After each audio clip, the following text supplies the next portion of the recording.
Cez naše územie sa už v ranných hodinách začalo presúvať rozsiahle pásmo výdatných zrážok, ktoré prinášalo vysoké úhrny najmä na západe a v Banskobystrickom kraji, kde napršalo okolo 30 až 45 mm.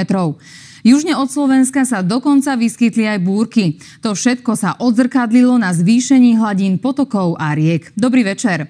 Zrážkové pole je spojené s hlbokou tlakovou nížou, ktorej stred sa presúva cez naše územie smerom na východ až severovýchod. Preto dnes prší na celom území Slovenska.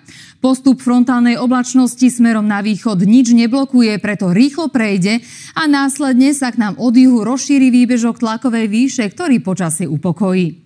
Zajtrajšie teploty sa budú udržiavať v intervale väčšinou od 12 do 17 stupňov, na severe a pri hmle bude chladnejšie okolo 10 stupňov. Frontálne zrážky budú doznievať ešte v noci, najmä na severe. Cez deň sa vyskytnú len ojedinele. Vo vysokých polohách budú snehové. Vietor zafúka v noci od západu rýchlosťou do 30, v nárazoch okolo 50 km za hodinu. Cez deň sa zmení na juhozápadný a zoslabne na rýchlosť do 25 km za hodinu. Vo vlhkom vzduchu sa budú tvoriť v nižších polohách hmly alebo nízka oblačnosť, ktorá zotrvá lokálne až do poludňa. Pozor si dajte aj na plnších cestách, keďže začínajú prázdniny a blížia sa sviatky. V noci bude oblačno až zamračené, na severe miestami ešte s dažďom od 1800 metrov so snežením. Neskôr sa oblačnosť zmenší. Do rána sa ochladí na 9 až 4 stupne. Aj keď sa vraví na svätého Šimoniše prikráda sa zima tiše, tak zajtrajšie počasie ešte zimné nebude. Posledná októbrová sobota bude z rána a do poludňa miestami hmlistá, ale zrážky sa vyskytnú len lokálne, keďže počasie bude oveľa príjemnejšie ako dnes. Na západnom Slovensku nás čaká polojasný až oblačný deň, výnimočne aj so slabou prehánkou.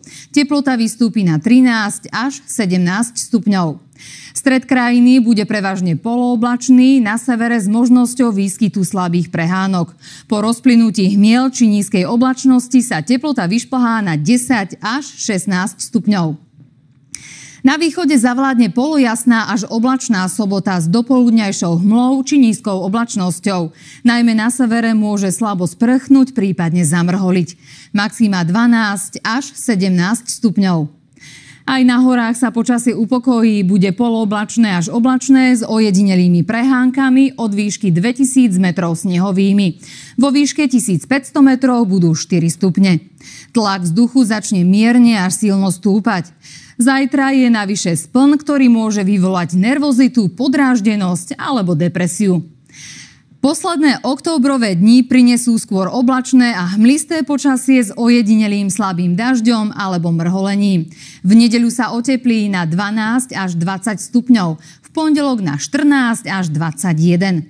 V útorok začne postupne na mnohých miestach pršať a teplota vystúpi na 13 až 19 stupňov. 1. november prinesie v stredu zamračenú oblohu s prehánkami, prípadne s dažďom. Ochladí sa na 9 až 15 stupňov. Dnes boli zrážky výdatné, voda sa hromadila v korytách riek i na cestách. Na Liptove zachytila aktuálnu situáciu Daniela. V Šali lejak dopomohol k uvoľneniu chabo držiacich listov na stromoch. Dnes tam bolo okolo 14 stupňov. A pochmúrny deň má za sebou i Dolný Kubín. Zajtra bude dažďa menej. Pekný večer a dovidenia zajtra.